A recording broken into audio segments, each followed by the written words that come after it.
Can you just keep an eye on that red dot, and if it stops or anything cuts out, just come up and like press it again. Okay. It's the red dot. That's not it. That's what I thought. Hi, and we're back. Okay, hello everyone. We're reviewing Krampus. Okay, so Krampus is the new film by Michael Dougherty, who previously brought us Trick or Treat in 2007, which is basically a Halloween-themed horror film, kind of like Pulp Fiction. It's basically... Yeah, it's like 4 different narratives that all kind of vaguely intertwine, set in the same community during Halloween. It's genuinely really good. So now, a few years later, I mean, it's quite a long gap between them. He's bringing us Krampus, which seems to do the same thing, but this time it's Christmas instead of Halloween, but with a straightforward linear narrative, which focuses on a young boy named Max, who is like, he's obsessed with Christmas. He's obsessed with Christmas to the point where when one of the classmates insinuates that Father Christmas is a construct by Coca-Cola for advertising purposes, he drop kicks him in the middle of the nativity play. You're getting really in depth with this. I'm just introducing the character. So he's obsessed with Christmas. So he's obsessed with Christmas to the point where he reacts quite aggressively towards people who don't like Christmas, is my point.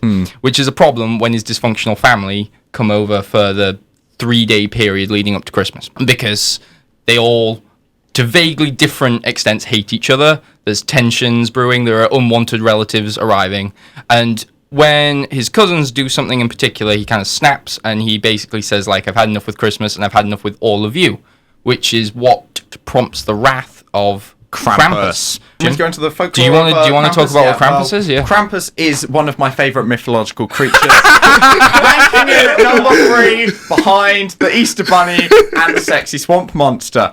And Krampus is brilliant because he's like the antithesis of Father Christmas. Yes. And, as you know, if you've been good, you get brought presents by Father Christmas. Whereas Krampus is just really dark and sadistic, and if you're bad, he drops a load of coal down your chimney, so we don't get the most kind of faithful Krampus iteration, but we'll work onto that in a bit. And so what happens is, as Krampus arrives, he cuts off most of the town with a blizzard, and basically we get kind of like a siege movie, in which the family hold up in the house, and Krampus and his variety of helpers and toys invade the house, and Gremlins-esque anarchy ensues. Yeah. Pretty much. Thought it'd be important to make a bit of a note about the tone of the movie, I think. It's a very festive movie, but it's also cynical. So, for people that enjoy Christmas for what it is, but, don't buy into all the happy holidays, the world is perfect kind of thing, it's quite a nice movie for, it skims that line of being, a Christmas movie that's not for the, oh my God, love and joy, tell the world about it kind of people. So, it's quite good, and it's really good and fun, and it keeps the Christmas spirit alive, I think, throughout. Yeah, I think because its overall message is sort of appreciate Christmas. Yeah. Because otherwise Krampus will get you. is the sort of tone that it leads with. It's marketed as a kind of a slasher movie. Yeah. With quite a straightforward horror film, whereas the reality of it, as I said, is it's kind of Gremlins or Evil Dead 2-esque. Yeah. It's kind of more like a cartoon. It has more in common with like slapstick Looney Tunes cartoons almost than it does with straightforward horror films. Yeah, I think going in, that was initially a little bit of an issue for me because I was being a bit more of a kind of, cynical person. I was hoping that some of these, people would go get some quite nasty it's not really gory, but is it?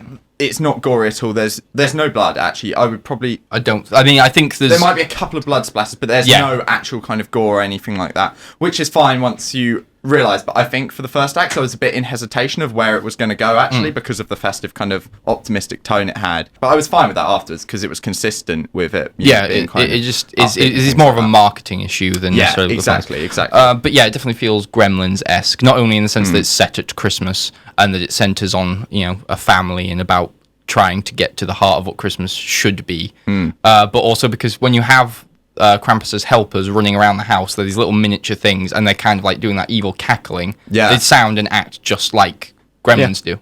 It doesn't focus on the comedy enough to be solely a parody, but it's not scary enough to solely go towards horror. It's kind of in the midway point.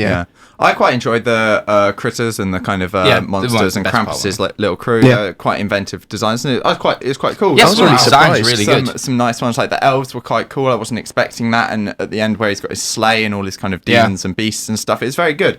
And one of our favourites, I think. This one's not without going. We'll just be vague about it. Yeah, just the There's a Jack in the Box with a predator mouth, which is pretty cool. There's some really good stuff. The creature design is thorough. Like, I did not expect them to go into that much detail for what looks just like quite a cheesy kind of cheap movie on the outside. It's like they put in it looks like they put in quite a lot. That's the thing. That's why I was mentioning Trick or Treat, because Trick or Treat does that too, and it feels like that must be a thing that he's good with. Yeah, he's got it seems like a very sincere movie. Do you know what I mean? Like, it's not. It doesn't gimmicky. It doesn't feel like a cheap kind of action movie. Let's make a Christmas thing. I think it really feels like he wanted to make it. Yeah, like, that's how I felt about Trick or Treat as well. Proper like indie production that's being picked up. I think he's very affectionate about the kind of horror movies that I'm affectionate about, which is why I probably like it as much as I do, because I think he likes these films like Gremlins and Evil Dead as much as I do, and so it feels like you said, not like a cash grab, but like a film he wanted to make. We have praised it for quite a while, and it is not perfect by any stretch of the imagination. It is definitely just a bit too cheesy in parts, and it's very... It's quite predictable structure for most of it. I mean, there are the occasional moments where it takes you by surprise, but that's just because it's being played for a bit. Yeah, because that was a strange, I like segue. Yeah. But again, without getting too positive, me and Harrison did actually like the little animated folklore tale. You did like that? Well, yeah, 'cause it felt to me like, you know, those like old stop motion, like Rudolph the Red-Nosed Reindeer things that they watch in America. It felt like a parody of them, and I quite liked it. I thought, that's clever. Okay, I can kind of get where you're coming from. But then also, without getting too film studenty, you know how it's like German folklore, and then the backgrounds were quite expressionist, you know. Sorry to be that guy. It's referencing German Expressionism. Got the style right though, I thought. Yeah, it was a nice little stylistic touch, I thought. I think to bring back what I said the same thing about The Good Dinosaur. I'm going to say it here as well. The verbal comedy frequently didn't land for me. Yeah, the physical comedy and the wacky stuff, that was great. But the dialogue was frequently quite. The verbal jokes were very much American comedy film. Like, it was topical, but I felt like it was topical in the US about 10 years ago. Yeah, I'm sorry, I don't know the name of the actress, but the lady, the one from Two and a Half Men. The one from Two and a Half Men. Who's playing the character from Two and a Half Men. Exactly. Yeah, she was the biggest problem I had. Like, they put her in there, and they're almost like, haha, like giving like shots to her when she says. Yeah, it's just like alcohol humor. This is funny. I drink. Yeah. It was mainly that actually that was my problem. Was just that the dialogue and the script didn't necessarily live up to the imagination of the directing. Without going into spoiler territory, the ending I think was a little lazy, but at the same time they boxed themselves into a corner with the tone that they took. You know, by not making it a slasher, they couldn't kill everyone off.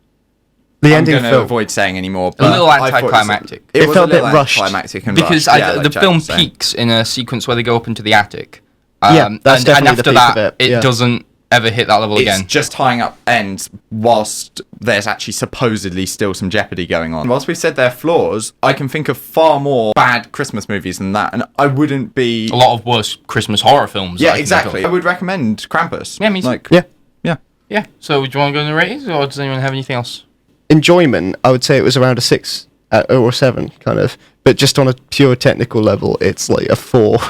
You think? Really? Really? Because really? The practical effects and everything, and the imagination. I know the practical effects are the best bit, but there's still overall it's cheap, easy filmmaking. But can you blame the film for being cheap? Yeah, it is low budget, but there's still ways that they could put. I thought it looked very good, making it look more stylistic. The film of its budget. Personally, I felt like all the budget, like for a majority of the budget, felt like it went into the creatures and the cast, paying for the cast. And I agree that the creatures were very well. What else was there for the budget? I mean, marketing.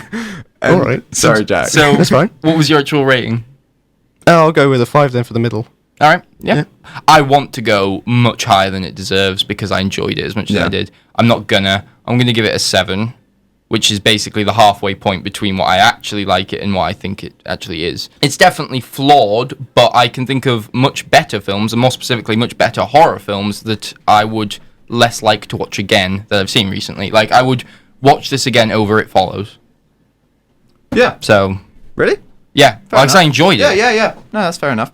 I was going for a similar rating of 7 as well, because I enjoyed it, like we said, and whilst technically I perhaps put it at a 6, I enjoyed it, and I would recommend it. It exceeded expectations, but it's flawed, so I feel like 7 is a fair rating for that, to be honest. Yeah. Cool. That was Krampus.